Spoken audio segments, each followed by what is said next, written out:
Hello everyone. I hope that your experience of Anubhav was good. Good or bad doesn't mean that whether your score is good or bad. It simply means whether you learn from your mistakes or not. In fact, if you make mistakes right now, we have ample time to correct them. So I'll be taking certain sections from the science and technology. So let's start the discussion. So the first question says that NASA's Deep Space Optical Communications experiment piggybacks on which of the following space missions to demonstrate its technology. If you have not attempted this question, I'll request all of you to pause it now and attempt it first. सबसे पहले इसका answer क्या है? So answer is the option B, Psyche mission. Now what is this deep space optical communication all about? We'll call it DSOC. This DSOC is a new method to communicate with spacecrafts. It's a faster method. It's a method through which these spacecrafts can send the large amount of data from the space to Earth in a relatively less amount of time. Now NASA has demonstrated this new technology with its Psyche spacecraft. So what NASA did is DSOC experiment के लिए जो भी instruments लगते हैं, they kept it on board with the Psyche spacecraft. और Psyche spacecraft जब space में पहुंचा, they sent a message from the spacecraft using this technology. आपने अराउंड नवंबर में 2 मंथ पहले एक न्यूज सुनी होगी कि एक स्पेस से लेजर बीम आती है and it fell on Earth. This laser beam was actually coming from this Psyche spacecraft which was 16.5 million kilometers away from Earth. ये डिस्टेंस को अगर आपको अप्रिशिएट करना है कितनी बड़ी है, then just imagine it is 40 times the distance between Earth and Moon. And this laser beam was using the technology of deep space optical communication. This laser beam was not a normal laser beam. This was carrying a test data. This was carrying a message from the spacecraft.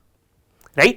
अब इसमें दो concept involve हैं, हम दोनों की बात detail में करेंगे. First concept involve is the deep space optical communication और DSOC and the second concept is psyche spacecraft. तो पहले हम DSOC से स्टार्ट करते हैं. राइट? अब इस DSOC में समझने के लिए 3 क्वेश्चन इंपॉर्टेंट है. Firstly, that how do spacecrafts communicate with us? How do spacecrafts send the data to us? The second question is, how do we currently send the data from spacecraft? Third question is कि ये जो DSOC है, जो new method हम कह रहे हैं, how is it better than the earlier method? ठीक है. सो पहली बात ये करते हैं कि spacecrafts हमसे communicate करते कैसे हैं, spacecraft data भेजते कैसे हैं. So spacecrafts, what they do is they send a signal, they send a wave from the space, and this wave, the signal is encoded with the data. Now on the ground, we have ground receivers. They will receive the signal, they will interpret the message and convert it into other forms. The current method that we are utilizing right now is basically through radio waves. So spacecraft send the radio waves और उस radio wave में कुछ message होता है. अब इसके साथ problem क्या है? देखिए, रेडियो वेव्स से मैसेज भेजने के अपने बेनिफिट्स हैं. For example, through radio waves you do not worry about the obstacles in space. जब आप स्पेस से मान लीजिए सिग्नल भेज रहे हैं, ऑब्वियसली उस पाथ में, उस लॉन्ग डिस्टेंस के बीच में बहुत से ऑब्स्टिकल्स आएंगे. Radio waves do not worry, do not care about those obstacles. They can easily penetrate through them. Right? This is a huge advantage जब आप इतनी बड़ी डिस्टेंस को ट्रैवल करना चाह रहे हैं. But there is a problem. The problem is this, that radio waves have higher wavelength. Higher wavelength का मतलब क्या होता है? एक वेव बना के देखते हैं. So अगर आप इस वेव को देखें and compare it with this wave. So this wave which looks like loosely made, this is having higher wavelength. ये रेडियो वेव का केस है. But compare it with this wave. ये आप देखेंगे बहुत टाइटली पैक्ड है. Right? This wavelength, this wave is having the lesser wavelength. अब radio wave का जो केस है वो ये है. Radio wave, they are having higher wavelength. अब इससे प्रॉब्लम क्या है? So problem is this, when you will try to encode data in this longer wavelength wave, तो आप कम डेटा पैक कर सकते हैं in one signal. And that is why we cannot send huge amount of data. It takes lot of time with radio waves. But अगर हम कुछ ऐसी वेव का इस्तेमाल करें जिसमें कि वेवलेंथ लेस है, in that case we can pack data very tightly in one signal and we can send a large amount of data in relatively less time. That is what DSOC is doing. So what DSOC did is it replaced the radio wave with another kind of wave. It is using the infrared signal, and infrared signal is having lower wavelength. अब ये ज्यादा data pack कर सकता है one signal में, and that is why DSOC is capable to send a large amount of data including the HD videos from space in a very less amount of time. अच्छा, हम बार बार कह रहे हैं less amount of time, इसका क्या significance है? If I have to give you one example, मान लीजिए कि spacecraft है, that spacecraft has to send the whole map of Mars from space to Earth. If it uses the radio waves, it will take around 9 weeks to do that. But if it uses the DSOC, it will take just 9 days. So there is a huge difference. अच्छा, ये तो DSOC का advantage हो गया, but DSOC का कुछ limitation भी है, and that limitation is this: if you are using the near infrared or infrared wave for communication, then you have to be very precisely target your ground receiver. Radio wave के case में we do not worry, the spacecraft just sends the radio wave, और अगर precisely वो receiver को hit नहीं भी करेगा, then also receiver will be able to interpret it. But in case of DSOC, it has to precisely target the receiver. That is why the obstructions, the obstacle in its path matter. This is one disadvantage of DSOC. But इसके advantage जो है, उसका potential is way higher than its disadvantage. अभी I'll show you one video. That video was sent. It's a ultra HD video. This video was sent using the DSOC. जब इसे हमने psyche spacecraft के साथ भेजा इस टेक्नोलॉजी को, तो सबसे पहले इसने जो टेस्ट डेटा सैंपल भेजा, that was one single laser beam, right? We called it first light moment of DSOC. This was a very important landmark in this technology. अब जब हमने सिंगल लेजर बीम भेजी, उसके कुछ दिनों बाद हमने क्या किया कि एक वीडियो भेजा स्पेस से. So you may have seen many cat videos, many cat or dog videos on YouTube, but this video is very special. Why? Because this video was being sent by the Psyche spacecraft from 16 million kilometers away.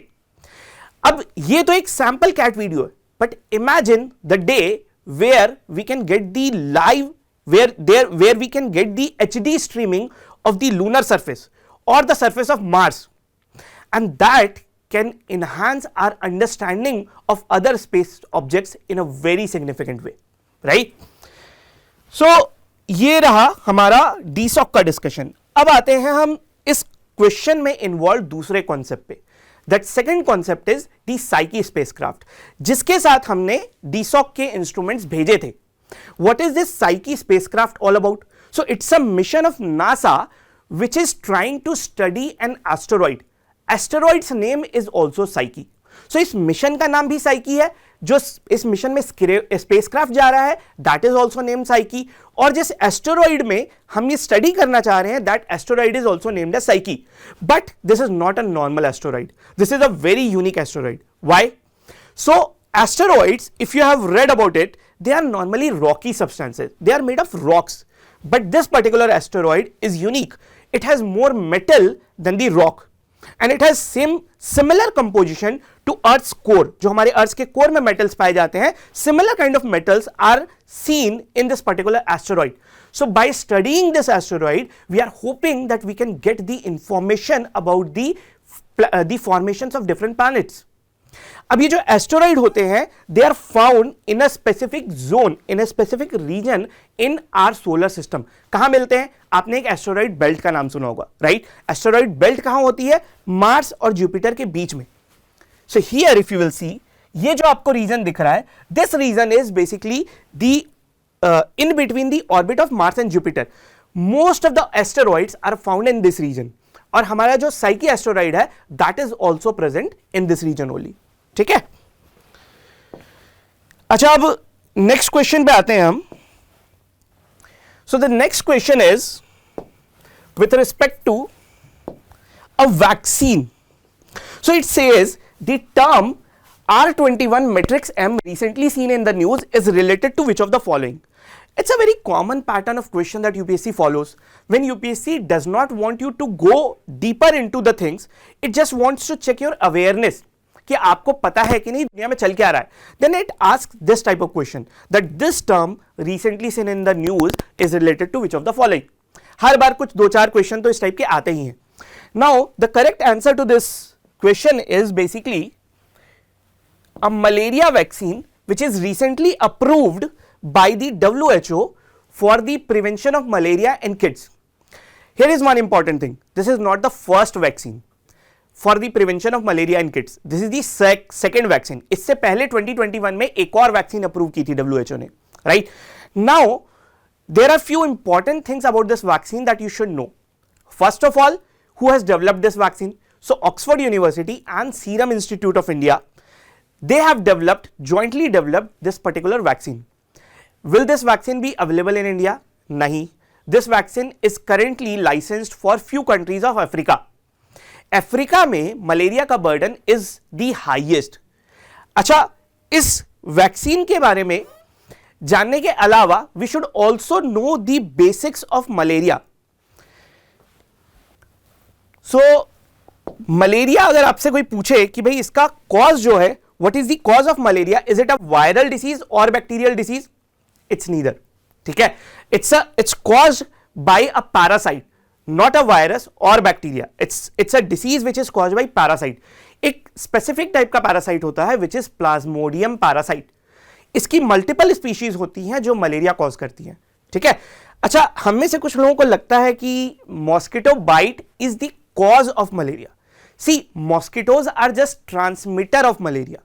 If a mosquito has been infected, it can transmit the malaria. But the real cause of malaria is that parasite. अच्छा, कौन सा malaria? तो आपने बचपन से सुना होगा female Anopheles mosquitoes. Their bite helps in their bite causes the transmission of malaria from one person to other.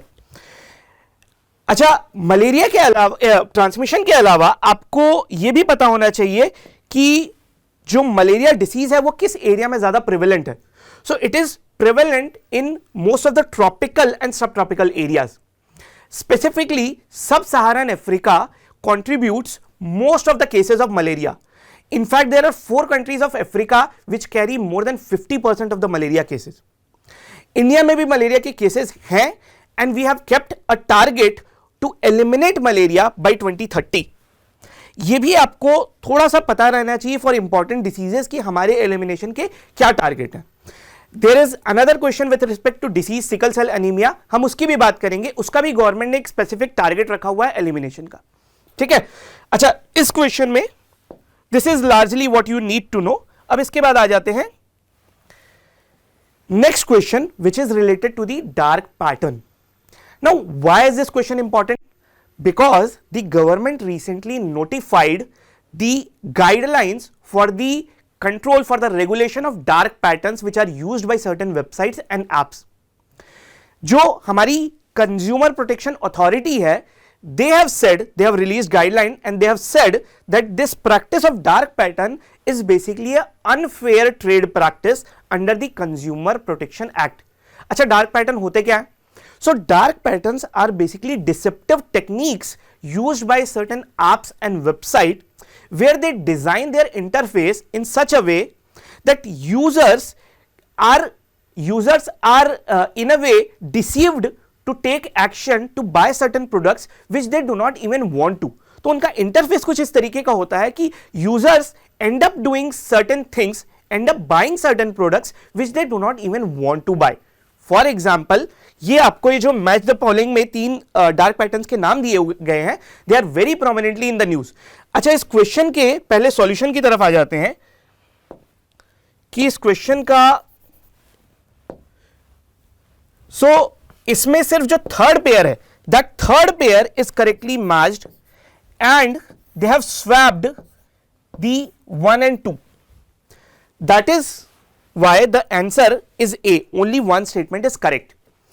अच्छा, एक एक करके देखते हैं कि इन डार्क पैटर्न का मतलब क्या है. First of all we'll talk about basket sneaking.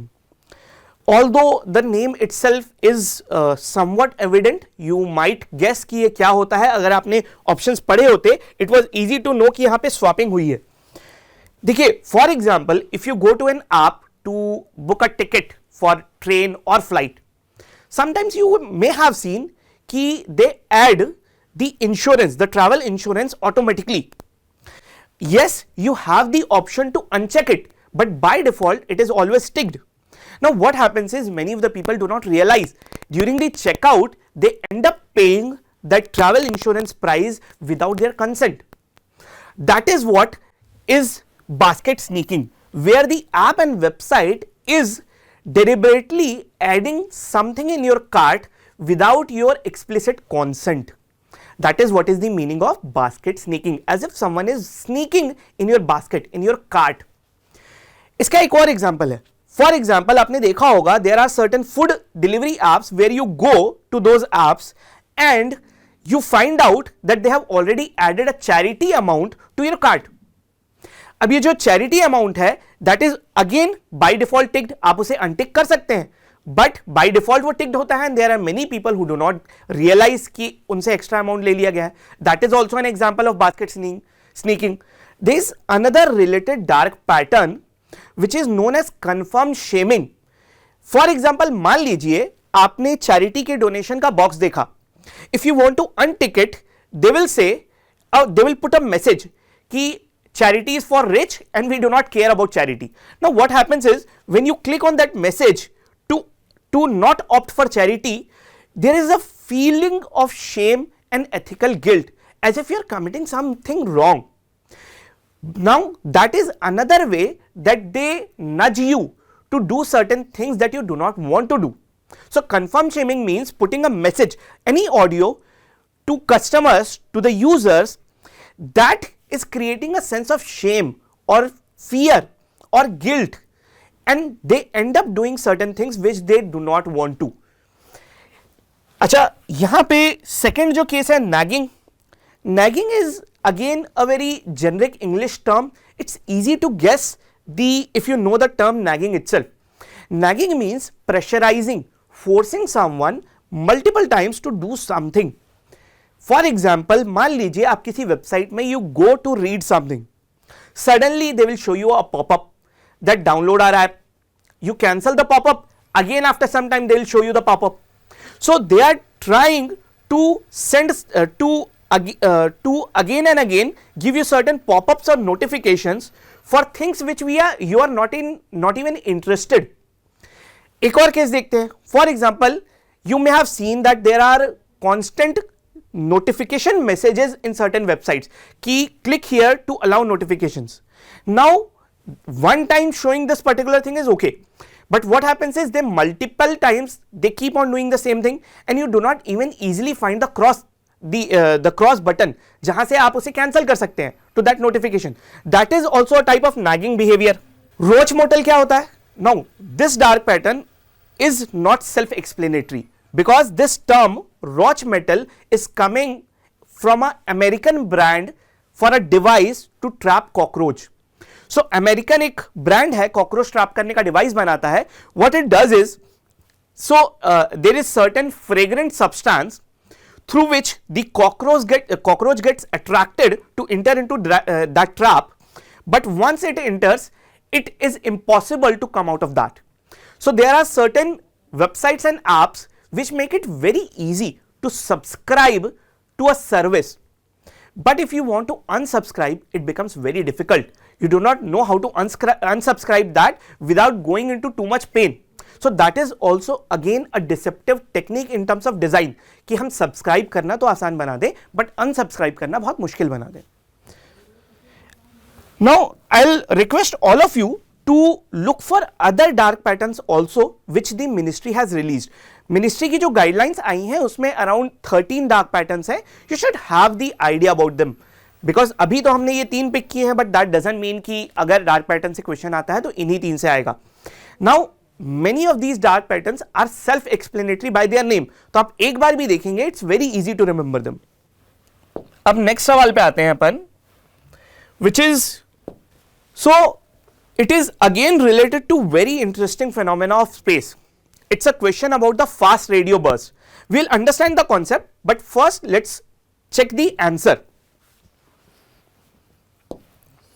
Now the first statement is wrong. It is saying that it is a pulse of radio electromagnetic radiation that can last from few days to months in space. This is wrong because of this thing.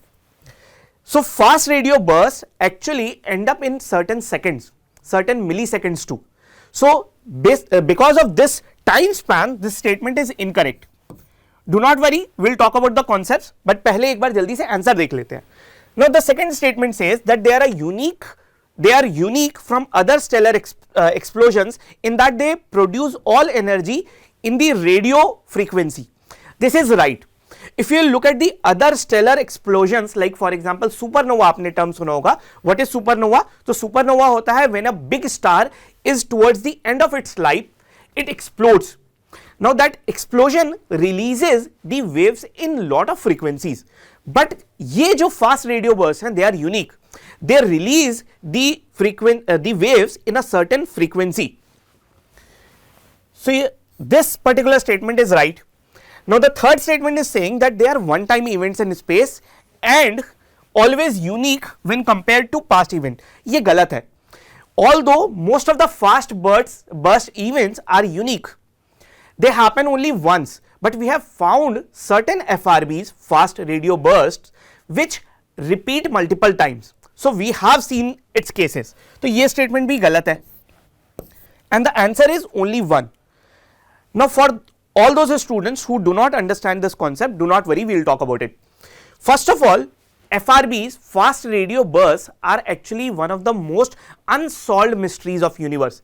The things that we know about the FRBs is way less than the things that we do not know. Now I'll tell you one event because of which this particular question is very important, but पहले देख लेते हैं FRB होती क्या है. So FRBs are like bright flashes in space, flashes of radio waves. अभी हमने radio wave की बात की थी, right? So this is a kind of a very short spanned flash. For example, fast radio burst emit originate होगा and within milliseconds it will go away. Now in that millisecond it releases huge amount of energy. ये fraction of second में उतनी energy release कर सकता है जितना कि sun 3 दिन में release करता है. And that is why this event is very significant. But आप कहेंगे कि सर ये तो बहुत से ऐसे events होते हैं space में which are unique. Then why is this particular event very important for the exam?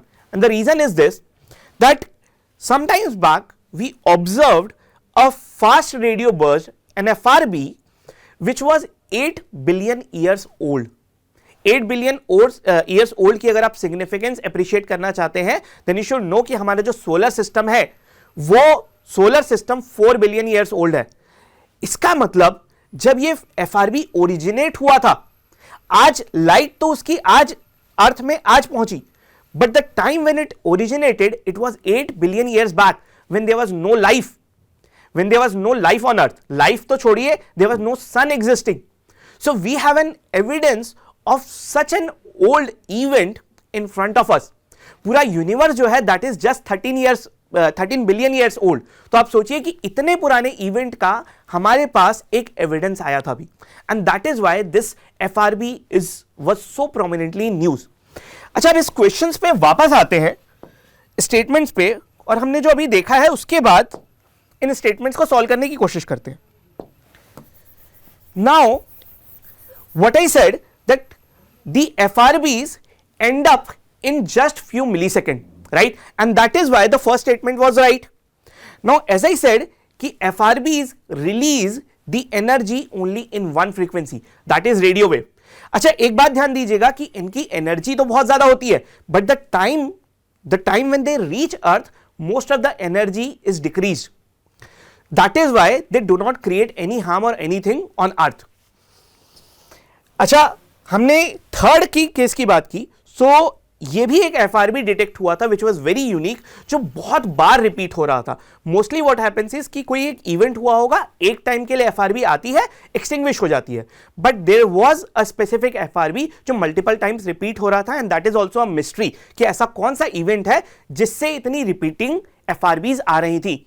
No, अब ये सब तो बात कर ली कि भाई एनर्जी बहुत ज़्यादा है, ये हम फ्रीक्वेंटली इसको विजिट भी कर रहे हैं, but what is the reason for the creation of this FRB? Space में ऐसा कौन सा इवेंट होता है जिसकी वजह से FRB क्रिएट होती है? So what happens is, एक ये सब स्पेक्यूलेशन है, by the way, as I said that the mystery of FRB is unresolved, so these are speculation. So the most prominent theory is this, that there are certain things known as मैग्नेटार्स.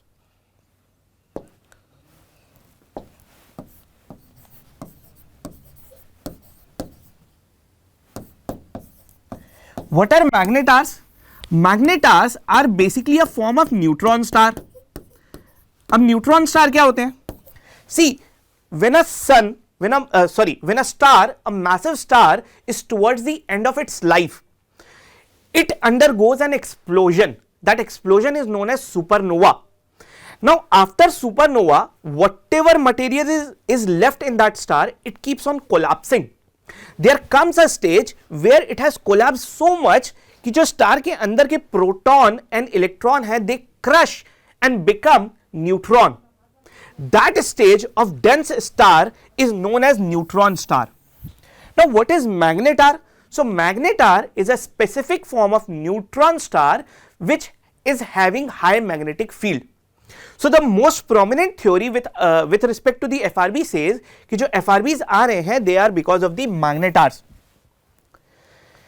अच्छा, आपने एक related term सुना होगा, black hole. Black hole और इसमें neutron star में क्या difference है? सो बेसिकली अगर स्टार और भी ज्यादा मैसिव होगा तो after neutron star also it keeps on collapsing and a stage will come where it will become a very tiny ball of having a very high gravity. It has such a high gravity that nothing can escape out of it. अगर light भी पास करेगी तो ये light को भी attract कर लेता है. That is the stage of black hole. तो न्यूट्रॉन स्टार के बाद का stage is black hole. By the way, हम यहां पे जिससे कंसर्न है वो न्यूट्रॉन स्टार है, and that too neutron star का एक specific form which is magnetars. अच्छा, हम नेक्स्ट क्वेश्चन पे आ जाते हैं. So the next statement is in the form of assertion and reason. You may be aware that this particular format of question was reintroduced by UPSC in 2023. ये बहुत पहले आया करता था, then UPSC stopped asking this particular question, this particular format, but 2023 में इसकी वापसी हुई है. Now let's look at the statements. So the first statement says that tantalum is a grayish, heavy and corrosion resistant metal used in electronics and semiconductor industries. This statement is right. अच्छा, statement पे आने से पहले context की बात कर लेते हैं. Why is this particular question important? So what happened is the IIT Ropar discovered the tantalum metal, which is a rare metal, in the Satluj river sand. Why is this discovery so prominent? Because tantalum is a rare metal having very high anti-corrosion properties and it is very prominently used in semiconductor and electronic industry. जितने भी rare earth metal हैं वो वैसे भी उनकी value बहुत ज़्यादा है. Now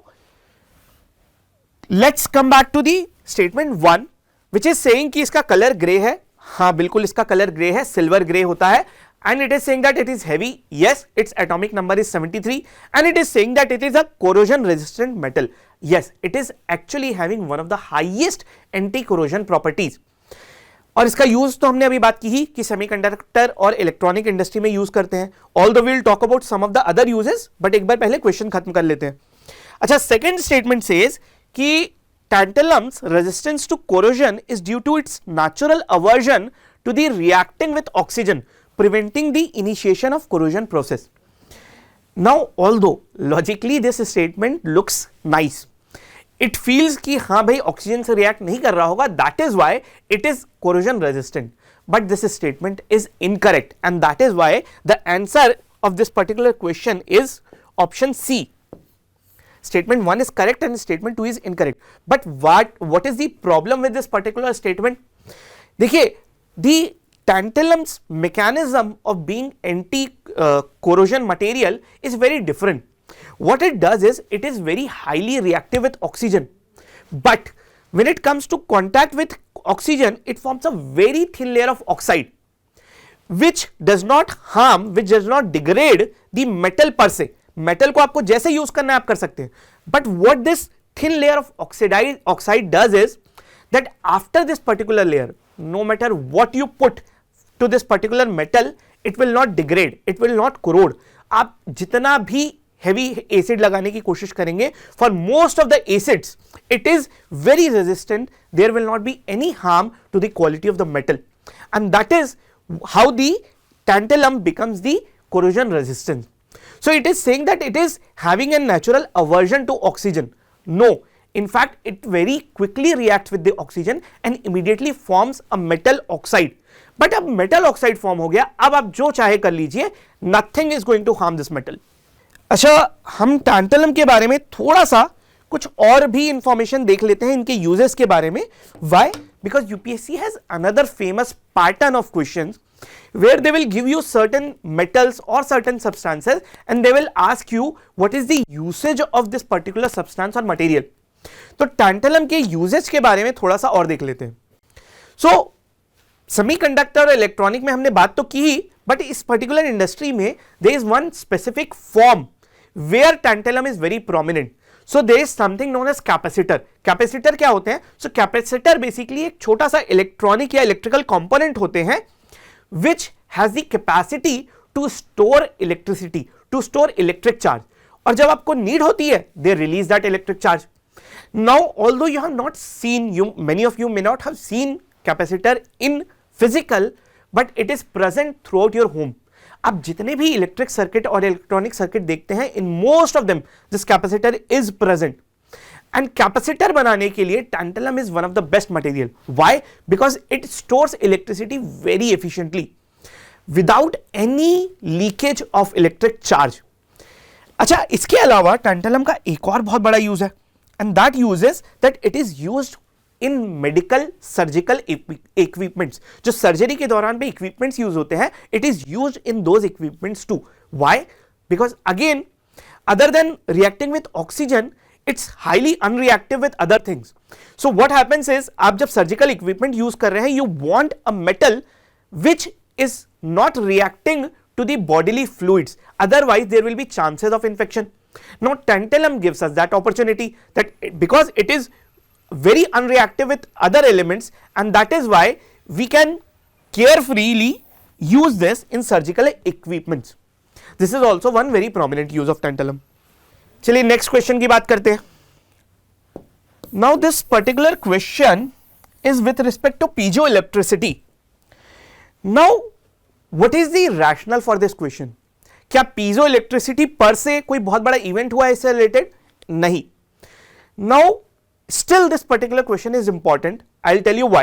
So UPSC has a habit of asking one or two questions in science and technology from a certain technology which is very prominently available in our homes. Piezoelectricity is one of them.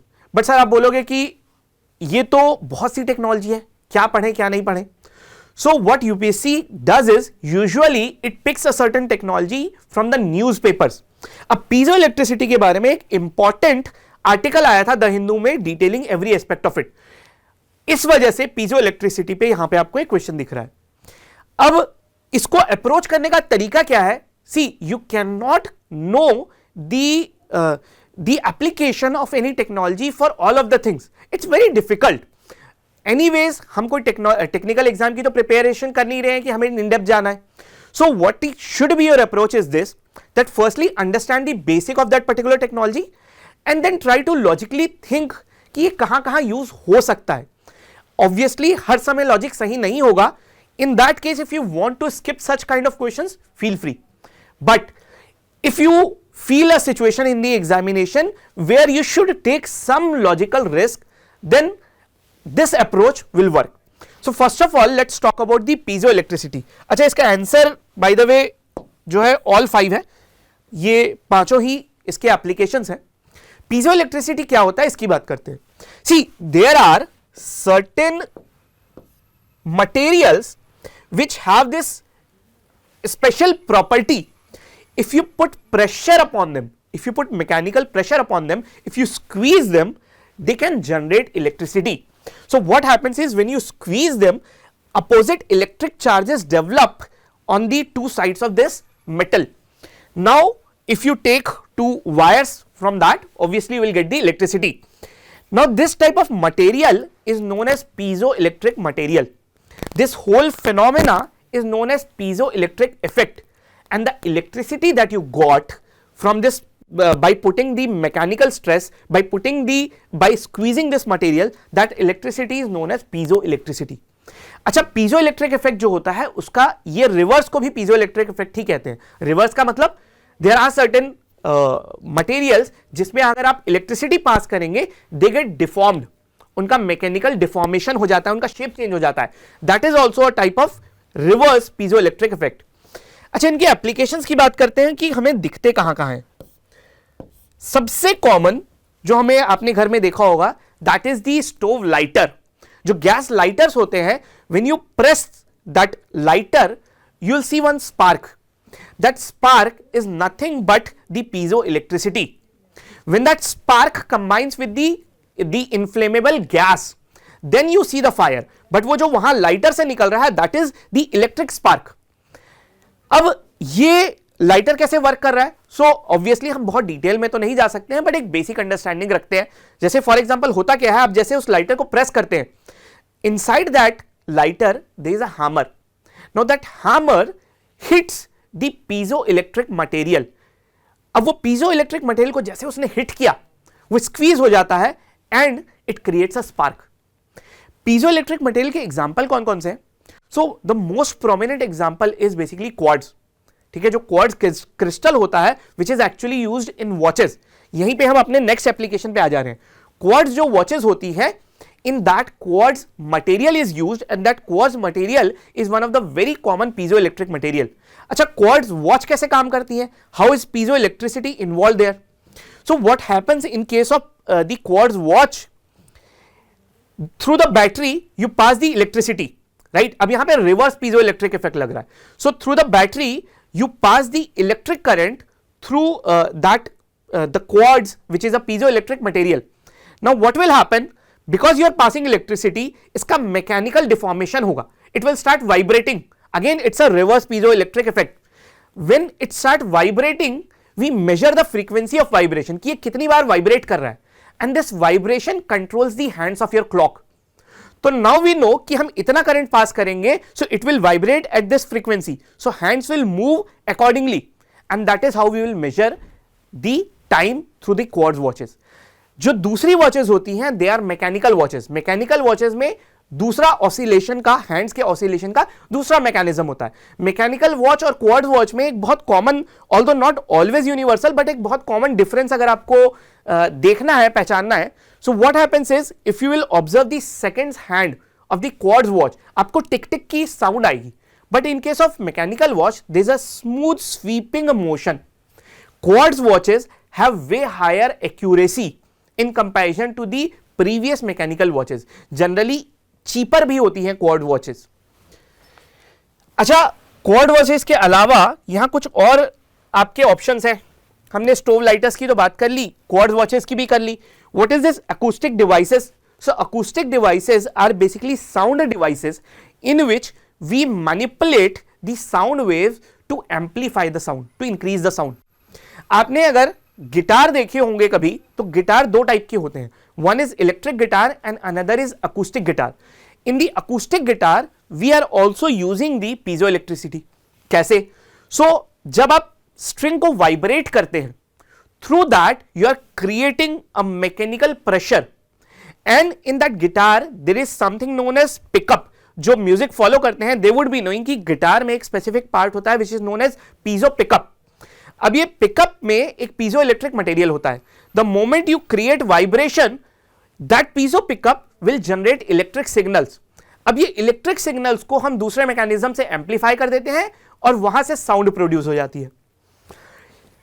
इसके अलावा एक्सेलर, अगर हम इसकी बात करें pressure sensors की, तो pressure sensor में भी यूज होते हैं. अब प्रेशर सेंसर क्या होते हैं? तो pressure sensors are devices to measure the pressure.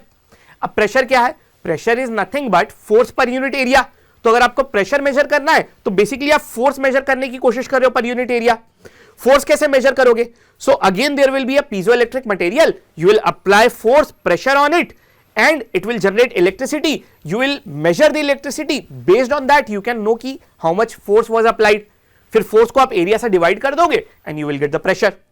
ठीक है, अच्छा अब यहां पे एक और लिखा हुआ है एक्सेलेरोमीटर। एक्सेलेरोमीटर क्या होते हैं? Accelerometers are the devices which are used to measure the acceleration. Acceleration मतलब the rate of change of the velocity. इसमें पीजो इलेक्ट्रिसिटी कैसे काम आती है? तो होता यह है कि accelerometer whenever they experience the acceleration there is some mechanical deformation in that again the piezoelectric material. The moment they mechanically deform, again electricity will be produced. You will measure that electricity, through that you will know कि कितना deform हुआ था, और जितना deform हुआ था उसके basis पे आप बोल दोगे कि acceleration इतना था. So that is how these the equipments work. अब यहां पे अगर आपको ये डिटेल नहीं समझ आ रही है, then also I'll suggest कि बहुत ज्यादा घबराने की जरूरत नहीं है. There is limit to how much we can read about the technology. अब आपके पास दो रास्ते हैं, either understand the basics of the technology and logically solve the question or skip this kind of question. But we wanted deliberately to see for you to see this particular kind of question because this is very common in UPSC. अच्छा, next सवाल पे आते हैं अपन, which is with respect to lab grown diamond. Again a very hot topic these days. Why is this question in news? Because of the budget speech of our finance minister, the Srimati Nirmala Sitharaman. So in her speech she announced certain initiatives for the growth of lab grown diamonds. For example, in our budget we have certain R&D research and developmental grant for the lab grown diamonds. In the taxes also there is some rebate. Now why are we trying to promote lab grown diamonds? What are these lab grown diamond? हम इसकी बात करेंगे, but again just like previous questions हम पहले इसका answer देख लेते हैं, फिर कॉन्सेप्ट की बात करेंगे. So the first statement is saying that they have almost the same physical and chemical properties as natural diamond. बिल्कुल सही है. They almost have the same physical, chemical and the optical property. Optical property मतलब जैसे natural diamond shine करता है ना, that same shine is with the chemically grown diamond. So the first statement is absolutely right, but second statement is wrong. It is saying that the method involved in creating this diamond is high pressure, low temperature. नहीं, it is basically high pressure and high temperature. Here I'll advise you कि जब UPSC के question solve करें then carefully read. कई बार ऐसा होता है that we think that it is written because we have read that. So be careful with this particular thing. अच्छा, ये high temperature, high pressure की जरूरत क्यों है? Do not worry, when we will talk about the concept, we will talk about this particular thing. तो ये second statement गलत है. In the third case, they are saying that moissanite, cubic zirconia and white sapphire are common examples of lab grown diamond. Again it's incorrect. Actually they are look alike of diamonds. They are diamond simulant.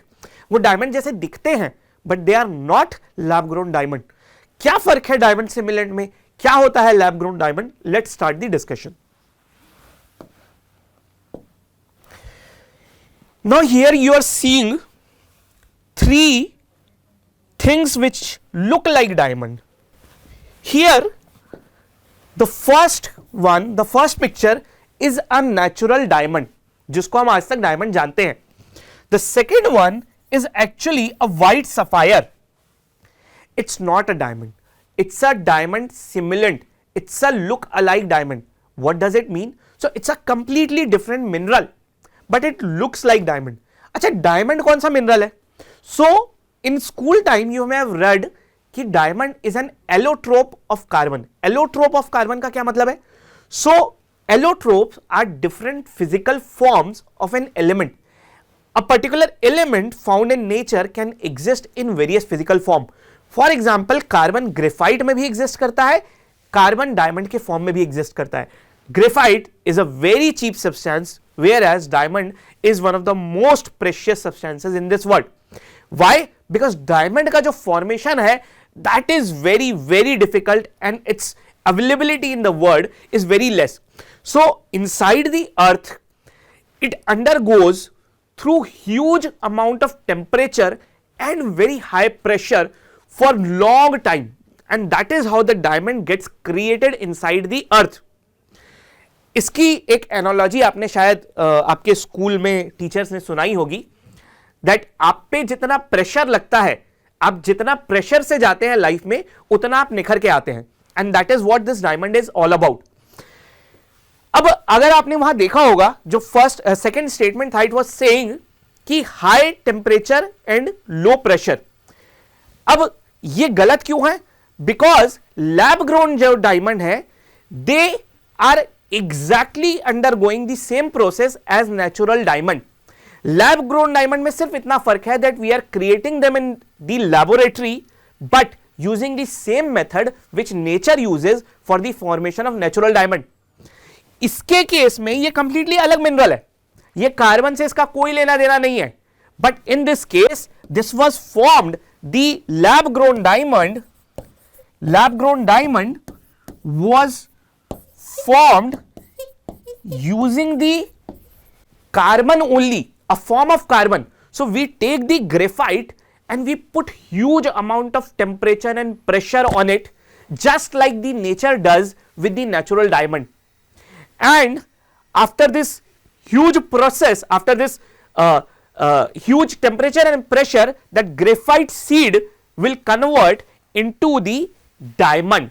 But because this was created in laboratory, we will call it the lab grown diamond. अब क्योंकि ये हमने graphite उसी carbon के form से लिया है, and that is why its physical property is same as the natural diamond. Whereas in this case this white sapphire is simply a diamond stimulant. Diamond simulant. Diamond simulant का मतलब that it is looking like diamond, but it has nothing to do with diamond. It has completely different physical and chemical properties. अब अगर आप statement पे वापस आएंगे, then it becomes very easy to answer. पहला statement, are lab grown diamonds, do they have the same physical and chemical property? Yes, because we have created it in the same way that the nature creates the natural diamond. अच्छा, high pressure और low temperature से बनते हैं क्या? नहीं. Just like nature, आप जब अर्थ के नीचे जाएंगे तो लो प्रेशर कैसे होगा? वहां तो टेम्परेचर भी हाई है और प्रेशर भी हाई है, राइट? थर्ड स्टेटमेंट, ये mosaic, cubic, zirconia, white sapphire, all of them are the diamond simulants. चलिए अब नेक्स्ट क्वेश्चन पे आ जाते हैं. It's a question about the types of dietary fats, again in the format of assertion reason. ठीक है, just like earlier question, पहले answer निकाल लेते हैं, फिर उसके बाद कॉन्सेप्ट समझेंगे. So the first statement says that the saturated fats are considered to be unhealthy for human heart. Absolutely right. So the dietary fats that we take, for example in the form of butter, for example in the form of ghee, for example in the form of nuts, dry fruits, for example in the form of meat, these kind of fats can be divided into two types. Either they can be called saturated fat or unsaturated fat. अब ये saturated fat जो होते हैं, they are considered to be unhealthy for the heart, whereas the unsaturated fats are considered healthy. क्यों होता है हम बात करेंगे, बट पहले आंसर सेकंड स्टेटमेंट देख लेते हैं, गलत है या सही है. So the second statement says that saturated fats increase the LDL, low density lipoprotein cholesterol in the human blood. Yes, this statement is also right. So saturated fats basically increase a type of cholesterol in the body. Which cholesterol? LDL cholesterol, and this LDL cholesterol is basically unhealthy for human body. What it does is it creates plaques inside the blood vessel. एक thick layer जमा होने लग जाती है inside our blood vessel. Because of that, the thickness of blood vessel decrease, and that is where the obstruction in blood flow comes in. इसकी photo देखेंगे, detail में बात करेंगे. But yes, the second statement is right, and it is actually correctly explaining the reason why the saturated fats are considered unhealthy. They are considered unhealthy because they increase a type of cholesterol in body which is a bad cholesterol. अब ये क्या होता है bad cholesterol, saturated fat? इस पे आ जाते हैं. See, as I said that all the fats can be divided into two categories, saturated या unsaturated, right? Now saturated fats are those fats which are solid at the room temperature. Solid at the room temperature का मतलब अगर आप normal 25 degree Celsius पे लेंगे तो उनको आप पाएंगे कि they are in the physical solid physical state. For example, saturated fat का example आप जब देखेंगे you will understand this thing. For example, जो बटर होता है, घी होता है, all of them remain solid at the room temperature. But the unsaturated fat, they are liquid at the room temperature. For example, unsaturated fat का कुछ example देखेंगे तो जो mustard oil है या any kind of other vegetable oil, they remain liquid at the room temperature. They are unsaturated fat. जो saturated fat आते हैं, they are mostly coming from the animal sources. There are certain exceptions, but normally most of the animal fats are the saturated fat. Animal fat का मतलब ये जो घी butter की बात की, they are animal products. Meat, that is also a animal product. So the fats found in these substances is basically saturated fat. Unsaturated fat कहां से आता है? तो unsaturated fat comes mostly from the plant source. For example, nuts. For example, the oils. लेकिन there are exceptions of it. So एक ऐसा plant substance, ऐसा plant product which gives us saturated fat, that is coconut oil and palm oil. Again, it's very easy to guess. If you look at the coconut oil at room temperature, you will find that it remains solid only. So coconut oil, although it's a plant product, but it gives us a type of saturated fat. Again, यहाँ पे भी exception है. There are certain animal products which give us unsaturated fat. What is the example? The fish oil. And that is why you may have heard कि doctor suggest करते हैं fish oils are healthy. ठीक है? अच्छा, अब saturated को saturated क्यों बोलते हैं? Why do we call saturated fat as saturated? Why do we call unsaturated fat as unsaturated? इसके लिए एक बेसिक सी केमिस्ट्री आपको पता होनी चाहिए. That fats are made up of carbon, hydrogen and oxygen. Carbon, hydrogen and oxygen.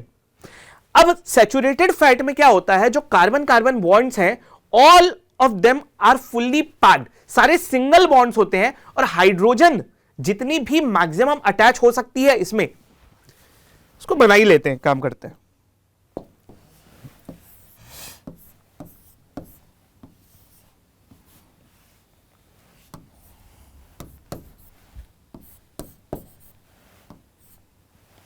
Now, in case of saturated fat, all the carbon-carbon bonds are single bond. Whatever maximum hydrogen could be attached, it is already attached. So it is saturated. Saturated term अगर आपने English के normal term से compare करें, तो sometimes we say ना that we have studied so much that we are fully saturated. Now nothing is going inside our brain. That is what is happening here. The carbon-carbon bond, because they are single bond and single bond are strong bonds, more hydrogen cannot be attached to this carbon. Whereas in case of unsaturated one, there is presence of certain double bonds too. Now if you want to add more hydrogen to it, you can add by breaking this double bond. Single bond को break करना बहुत मुश्किल है, double bond को break करना आसान है. So that is why here you cannot add more hydrogen, but here you can add more hydrogen by breaking the double bond. And that is why we are calling it unsaturated, because you can add more hydrogen to it, right? Now, why do we call saturated fat as bad fat? Because see, anyways, any type of fat is going to produce cholesterol in our body, but certain cholesterols are good for heart and certain cholesterols are bad for heart.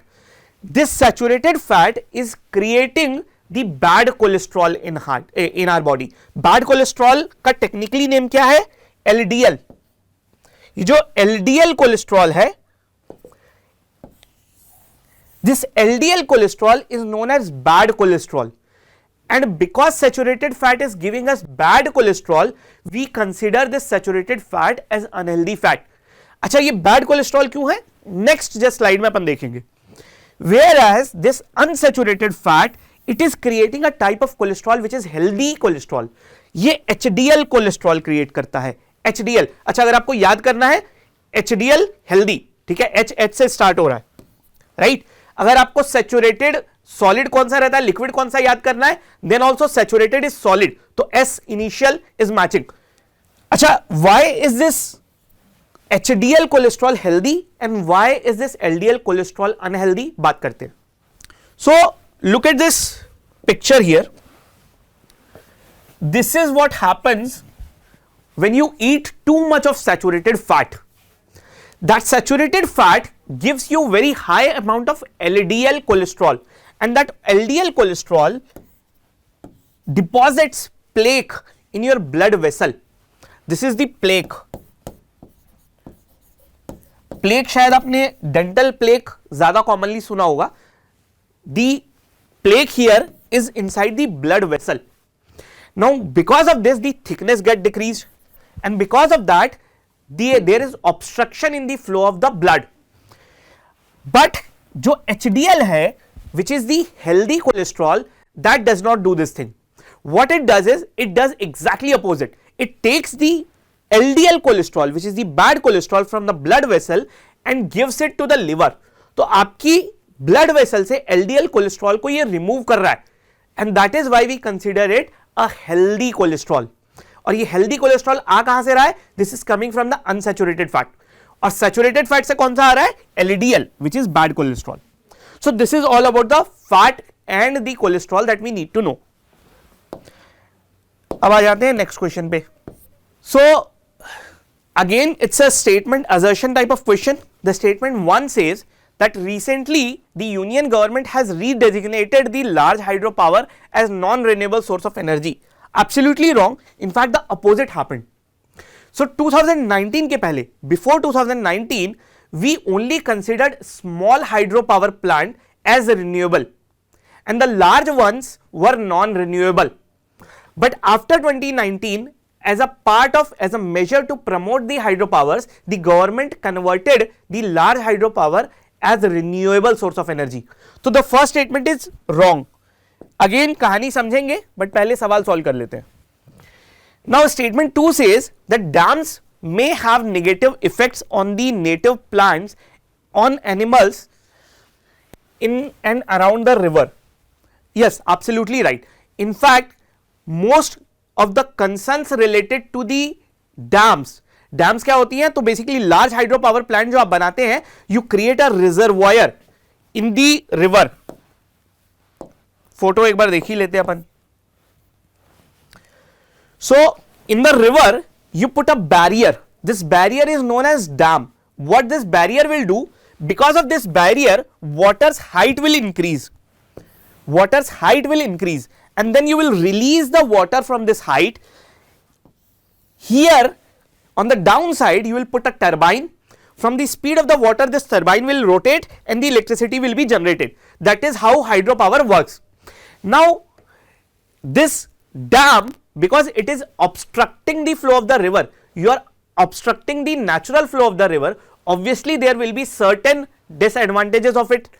So one of the common concern with respect to the large hydro dams is this, that it affects the biodiversity of that region. It is harmful to the native plants and aquatic animals of that particular region. The second statement is right. The first statement is incorrect, and that is why the answer is option D. Statement 1 is incorrect and statement 2 is correct. अच्छा, अब ये small hydropower होते क्या है, large hydropower क्या होते हैं, and why before 2019 we used to consider large hydropower as non-renewable, बात करते हैं. See, first of all, large hydropower means anything above the 25 megawatt capacity. So the hydropower plants which have less than 25 megawatt capacity, 25 megawatt.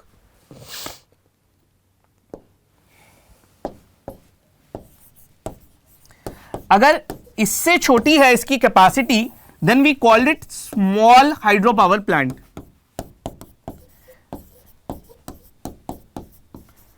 Above it we will call it large hydropower plant. और भी classification होते हैं, but they are not important for the exam. Now what used to happen is this. See, be it large hydropower or be it small hydropower, it is always a renewable source scientifically. Why? Because in case of any hydropower plant, you do not consume water. You just temporarily use it, you just temporarily store it in dam and then you release it. Turbine घूम गई, काम हमारा पूरा complete हो गया. Now we do not consume the water, and because we are not consuming the water, it is always available, it is infinite, and that is why the hydropower is considered as scientifically considered as renewable.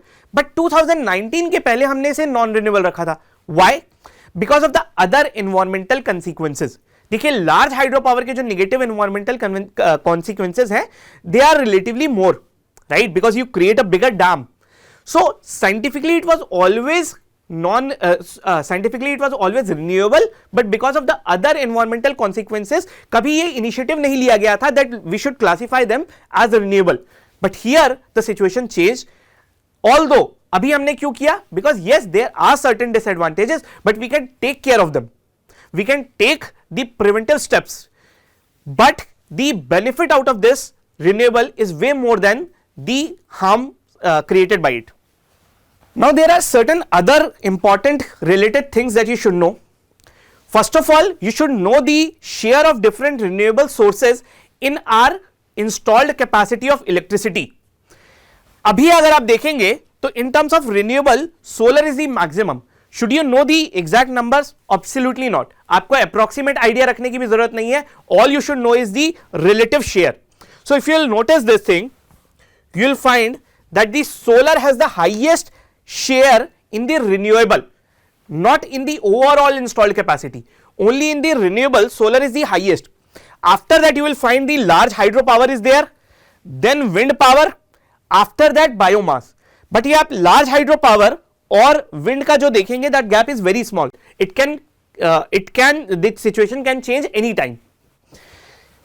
इसके अलावा there is another thing that you should know which is related to this particular topic.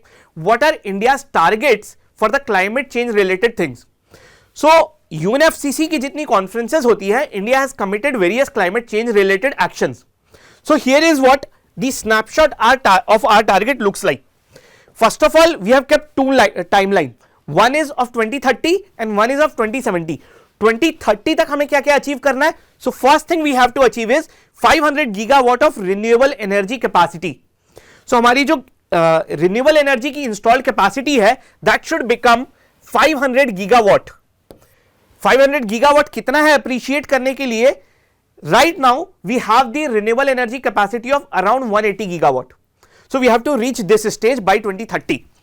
Secondly, if we talk about the overall installed capacity, not just the renewable, overall हमारी जो installed capacity है electricity की, in that we have kept a target that 50% of the overall should be from non-fossil source.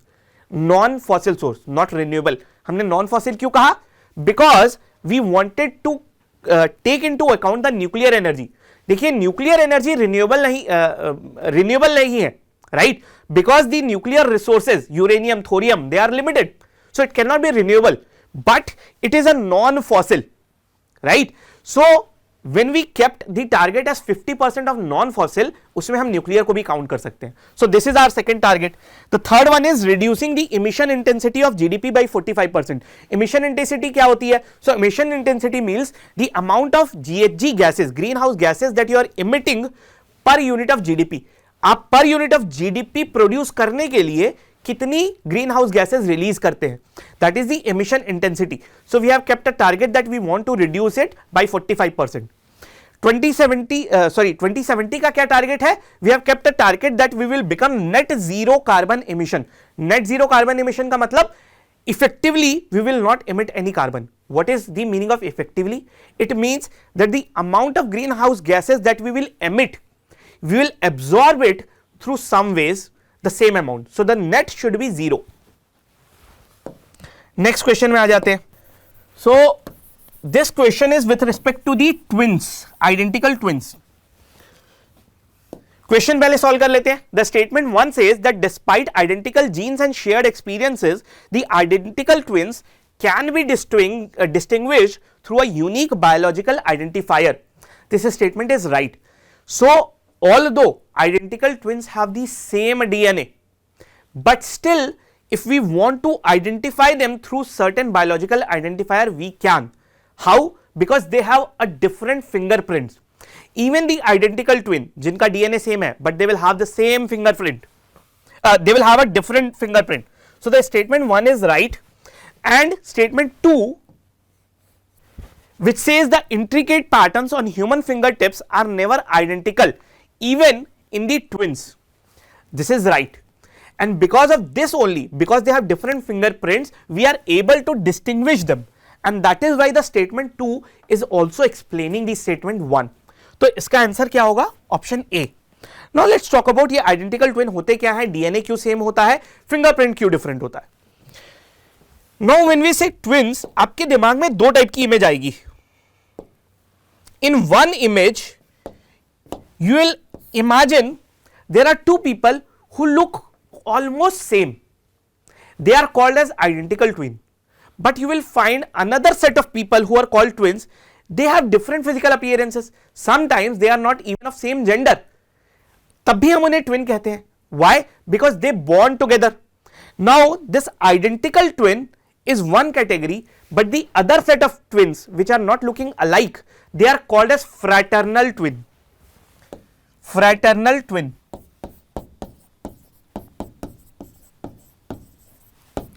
इन दोनों में difference क्या है? सो identical twin कैसे बनते हैं?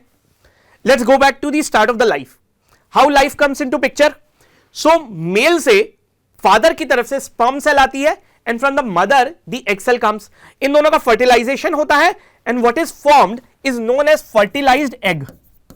Fertilised egg or zygote. This is the first cell from which the new life will come. अच्छा, अब इस zygote में sometimes what happens is this zygote, this fertilized egg splits into two part, और उससे दो different embryo बनते हैं और उससे दो twin birth लेते हैं. They are called identical twin. Why? Because they are coming from one single fertilized egg, and this fertilized egg is having the same genetic makeup. इसके पास एक सेट ऑफ जीन्स है, तो अब ये जब स्प्लिट होगा तो सेम सेट ऑफ जीन्स जो हैं दोनों के पास चले जाएंगे, and that is why the identical twins will have same set of genes और same set of DNA. But fraternal twin का केस अलग होता है. So in case of fraternal twin what happens is, आपके दो एग सेल फर्टिलाइज होते हैं एक बार में. So one sperm cell combines with one egg and it forms one zygote. There is another sperm cell which combines with another egg cell और दूसरा zygote बनता है, second zygote. Now both these zygote will be carrying different genes. Why? क्योंकि ये जो sperm cell है इसकी जो जीन ट्रांसफर होंगी 50%. In the first case it can be different, और जब दूसरा स्पर्म सेल आ रहा होगा ये जब ट्रांसफर करेगा अपनी gene, it can be different. So in this case, because there are two zygotes getting formed, because there are two fertilized egg getting formed, and both have different set of genes, and that is why the fraternal twins, यहां से जो twin बनेंगे we call them fraternal twin, they have a different DNA, and that is why they look also different. अच्छा, ये जो situation है कि दो स्पर्म सेल दो एग को फर्टिलाइज कर रहे हैं, this situation is not common. In general what happens is one sperm cell will go and fertilize one egg, but sometimes more than one fertilized eggs, more than one egg cells are released from the mother, and that is why two sperm cells get the opportunity to fertilize two egg cells, और वहां से दो zygote form हो जाते हैं. अच्छा, ये तो ठीक है कि आइडेंटिकल ट्विन का डीएनए सेम है.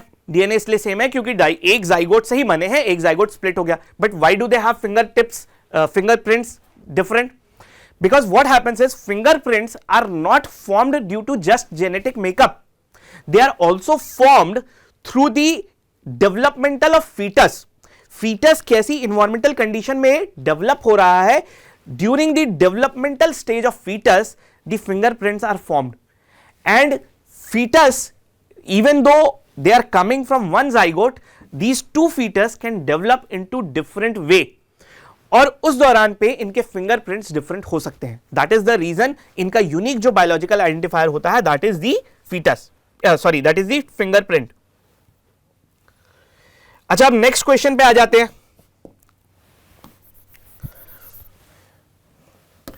Although these questions were during the start of the session, ये आप इसका नंबर देखेंगे, ये पहले थे सीक्वेंस में, but I deliberately kept it towards the later part because these are most conceptually heavy questions. तो आप शुरुआत में डरे ना, इस वजह से I kept it in the later part.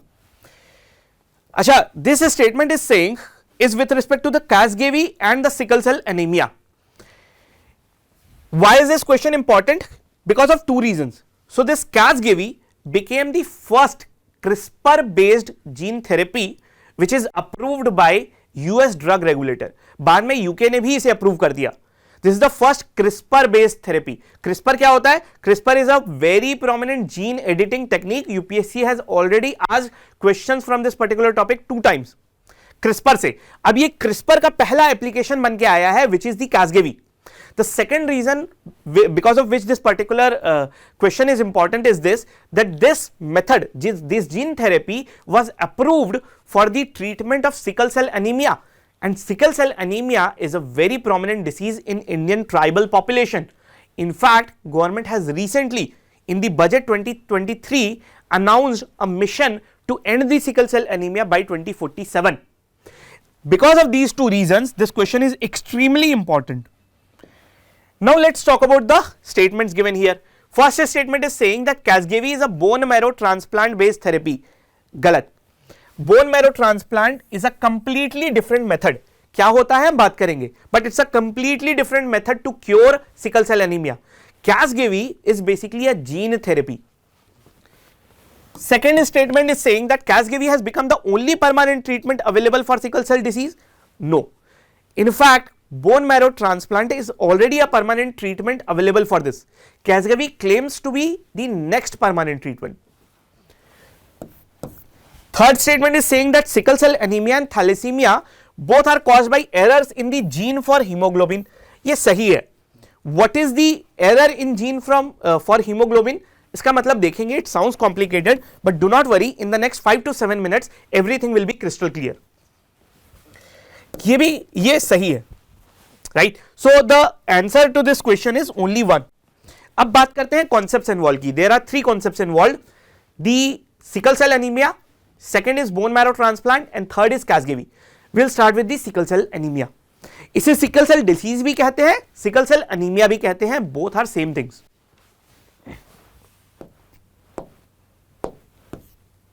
Now sickle cell anemia is basically a genetic disease. Whenever someone says that a disease is genetic, it should click 3 things in your mind. Firstly, this disease is being caused due to some problem in some of the genes. Second thing, genes हम कहाँ से लेते हैं, कहाँ से inherit करते हैं? From our father. 50% of the genes come from father and 50% comes from mother. So because this is due to some problem in gene, this disease is inherited. We are getting it from the parents. The third thing that this genetic term means is this, that you have this disease since the time of birth. If someone has this disease, it is since the birth. Symptoms भले बाद में आ जाए, but the disease is present since birth. So these are the meanings of genetic disease.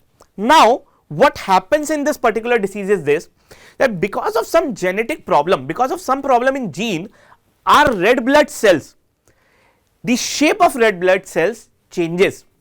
Normally the red blood cell is circular, but in this particular case its shape changes into sickle.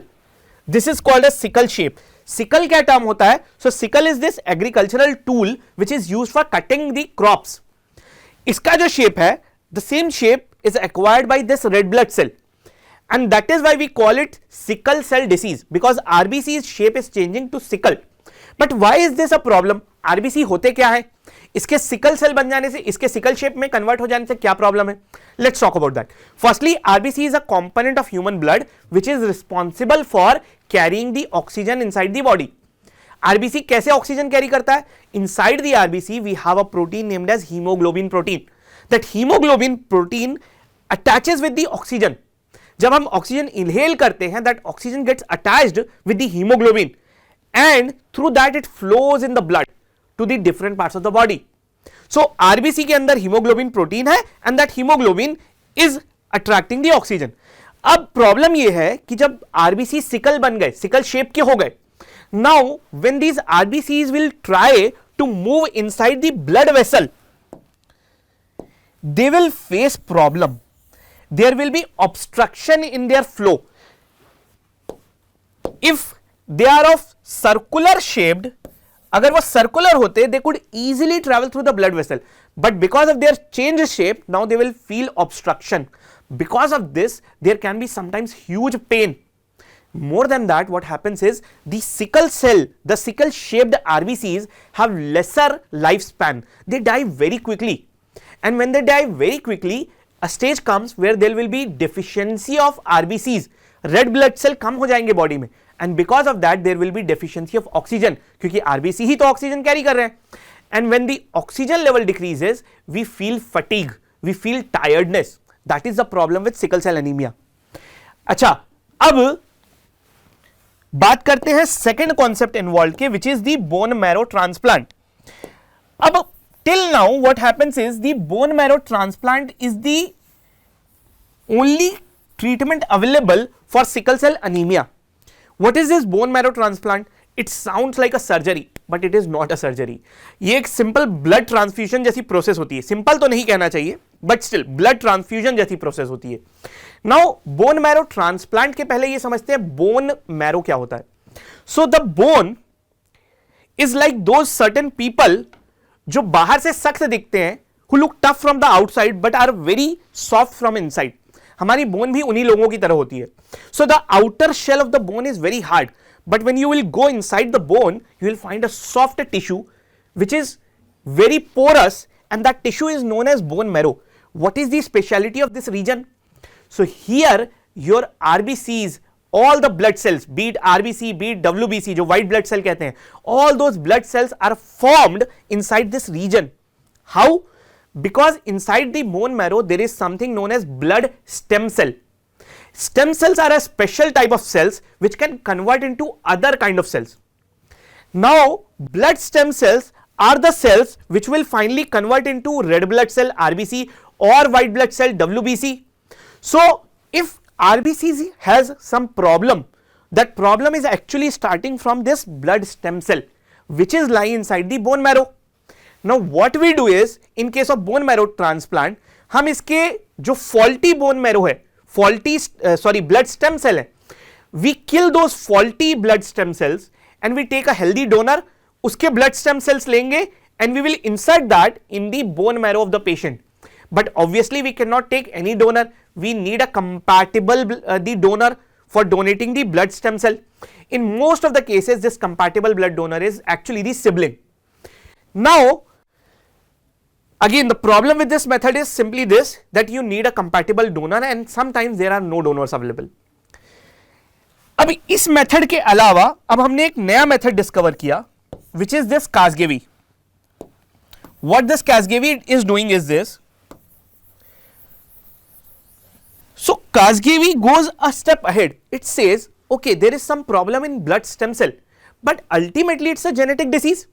So it means there is some problem in gene which is causing the problem in blood stem cell, right? Blood stem bone marrow transplant में हमने क्या किया, stem cell को ही remove कर दिया and दूसरे patient, दूसरे donor का stem cell insert कर दिया. But in case of this technique, what we will do is, we will go a step further and we will say that okay, there is some gene in the blood stem cell which is problematic. Let's take out that gene and let's edit that gene. We take out its faulty part, उस faulty part को remove कर देते हैं and then again insert the blood stem cell. भाई हर cell के अंदर gene है, right? उस जीन में कुछ एक पार्ट है which is faulty. So here what we will do is, we will take that gene out, that stem cell out, we will edit its gene. Gene को तो हम रिमूव नहीं कर सकते, बेसिकली स्टेम सेल रिमूव करेंगे और उसकी gene के लेवल पे जाएंगे and we will edit it. How do we do that? So there is a technique known as CRISPR. This CRISPR technique is like a molecular scissor.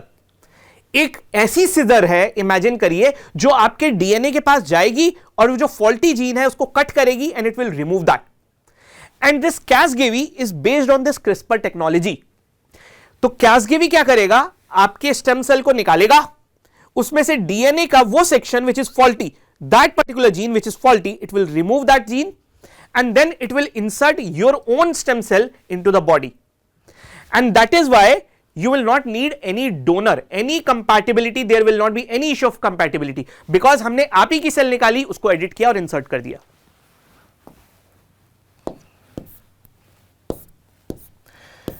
अब इस statement को आप वापस देखेंगे तो फर्स्ट स्टेटमेंट सेइंग कि that Casgevy is a bone marrow transplant, obviously it's absolutely crap. It's very different from bone marrow transplant. It is basically a gene therapy. Casgevy has become the only permanent treatment available. No, bone marrow transplant was already available. अच्छा, third statement में एक term आ रहा है thalassaemia, और ये कह रहे हैं there is some problem in gene for hemoglobin. It's absolutely right. वो जो जीन है जिसकी वजह से आरबीसी में या ब्लड स्टेम सेल में प्रॉब्लम आ रहा है, बेसिकली अल्टीमेटली प्रॉब्लम हीमोग्लोबिन के लेवल पे है। हीमोग्लोबिन में प्रॉब्लम है तो आरबीसी में प्रॉब्लम आ जा रही है, that RBC is becoming sickle cell, और आरबीसी में प्रॉब्लम है तो फिर बेसिकली आपकी डेफिशिएंसी ऑफ ऑक्सीजन हो जा रही है। So yes, it is because of some error in gene which is responsible for haemoglobin और आरबीसी वी कैन से। अच्छा, थैलेसीमिया क्या है? So thalassaemia is a type of disease in which body does not form enough haemoglobin. It is very prominent in kids, and if a kid is having thalassemia, then they have to go lifelong transfusion, blood transfusion. तो thalassaemia के case में difference ये है कि RBC का shape change नहीं हो रहा है, it is happening at the level of haemoglobin, and haemoglobin is not getting formed in the body enough, and it is also because of the error in gene.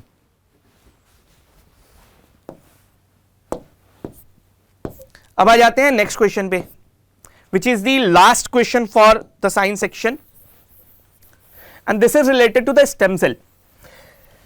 So the statement question goes like this, that stem cells are categorized as drugs according to the Drugs and Cosmetics Act of 1940. This statement is right. Why are they classified as drug? See, technically in a narrow sense they are not chemical drug. They are very different, they are found inside the body, but because we are using these stem cells for the treatment of disease for the regulatory purpose, we classify them as drugs under the Drugs and Cosmetics Act.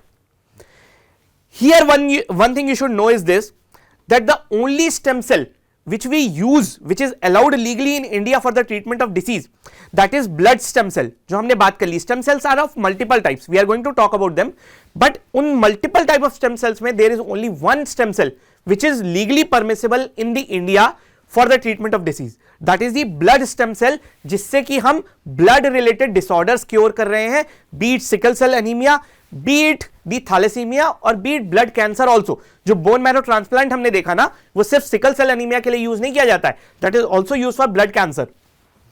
अब ये second statement पे आ जाते हैं. What is this second statement saying? That pluripotent stem cells can form the cells, all the cells type in the human body, including the extra embryonic cell. Now the problem is here, pluripotent cell can form all cells in the human body but not the extra embryonic cell. This is true for the totipotent. Totipotent can form extra embryonic. अब ये pluripotent क्या होता है, totipotent क्या होता है, extra embryonic क्या होता है, बात करते हैं. But just to give you an example, extra embryonic tissue का cell का example होता है placenta. Placenta is a type of extra embryonic cell, and pluripotent cells cannot form placenta. Placenta क्या होता है? So placenta is a temporary organ during the pregnancy. It is a temporary organ in the uterus of the woman from which the nutrients will be supplied to the baby. और ये जो placenta है, this cannot be formed by pluripotent cell. Totipotent ये बना सकता है. अब ये totipotent, pluripotent, इन सब के बारे में एक एक करके बात कर लेते हैं, ये होता क्या है. So here on the screen you are seeing two things. On your right side you have the type of stem cells. These are the type of stem cells. Here you are seeing the developmental stage of baby. सबसे पहले stem cell क्या है, revise कर लेते हैं. Stem cells are those type of cells which have the unique ability to convert into other types of cell. अब इनकी ability कितनी हाई है, how much potential they have. Based on that, we have divided these stem cells.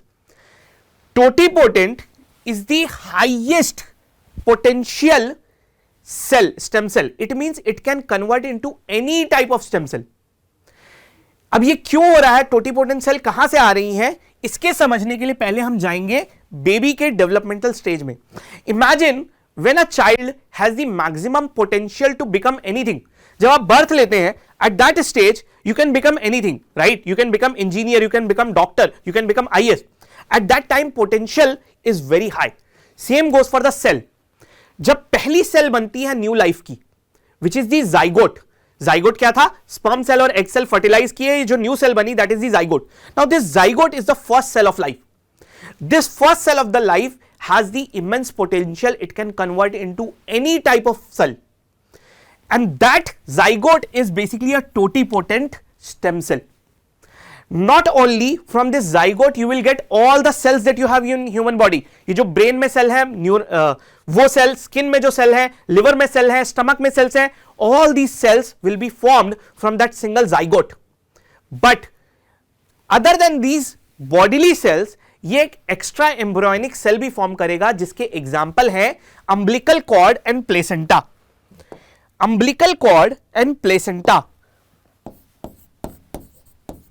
ये क्या होता है? So both are basically temporary organs. Placenta is in the uterus of the mother during pregnancy. Through this the nutrition will go to the baby. और nutrition के side में, उसके belly button के पास, there is an umbilical cord. If you have seen, doctors cut it after the birth. That is known as umbilical cord. So nutrient जो जा रहे हैं, they are going through the umbilical cord. Now this umbilical cord and placenta cannot be formed by any other cell other than the zygote, which is totipotent. So if it is a totipotent cell, if it is a zygote, it can form both these things. जो next level की stem cell है, which is the pluripotent cell. Pluripotent cell can form all the bodily cells except the extra embryonic. It means it cannot form placenta, it cannot form umbilical cord, but other than this extra embryonic cells, it can form all the cells that you are seeing in our body. ये pluripotent cell कहां से आती है? So pluripotent cell are basically coming from embryo. Embryo क्या होता है? So zygote is one cell, right? अब now it will start the cell division. Slowly and slowly more number of cells will come. A stage will come where we will call it embryo. Embryo जो है एक foetus के भी पहले का stage है. Till the 2 months of pregnancy, 2 months of pregnancy तक जो बेबी का स्टेज होता है, we call it embryo. After 2 months we call it foetus. और 9 months के बाद the baby will come out. Now this embryo is having the pluripotent cell. Embryo के पास जितनी भी सेल है, they are pluripotent, and through that you can form all the cells of the body except the extra embryonic. अच्छा, foetus के बाद ये जो बेबी बना है, if you are taking any cell from the fetus or baby, then they will largely be multipotent cell. Multipotent का क्या मतलब है? Multipotent means that you can form more than one type of cells from this cell, but not all types. For example, जो blood stem cell है, that is a type of multipotent cell. Now blood stem cell can convert into similar kind of cells. RBC में convert हो जाएगी, WBC में convert हो जाएगी, but it cannot form the cell of liver, right? So although it can form multiple type of cells, but of similar family, one close type of cells. That is why we are not calling it pluripotent, we are calling it multipotent. Multipotent के भी नीचे आता है unipotent. Unipotent means that this can form only one type of cell. अच्छा, एक concept होता है which is known as induced pluripotent. Normally pluripotent cell जो आती है, that comes from embryo, but taking stem cell from embryo involves certain ethical reasons.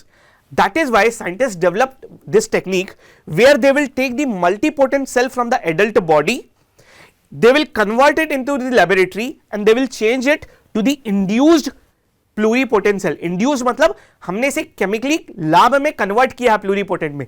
Initially it was multipotent, but we converted it into pluripotent. अब इसके बाद कुछ भी इससे form कर लो. Now it has got the same power that embryo cell had, right? So that is all about the classification of the different type of stem cells. So this ends the discussion of our science and tech discussion. Here there is one small thing. I have already told you this particular part कि आपका अगर treatment के लिए, disease के treatment के लिए, if you want to use the stem cells, then you can utilise only the blood stem cell which are multipotent. Other than this, you cannot use other stem cells for the treatment of diseases. This ends the discussion of science and tech section, and I hope that you learned few things. We will end the session here, and the next Anubhav is on 4th February. I hope that you will learn from your mistakes and give your best in the next Anubhav. Thank you everyone.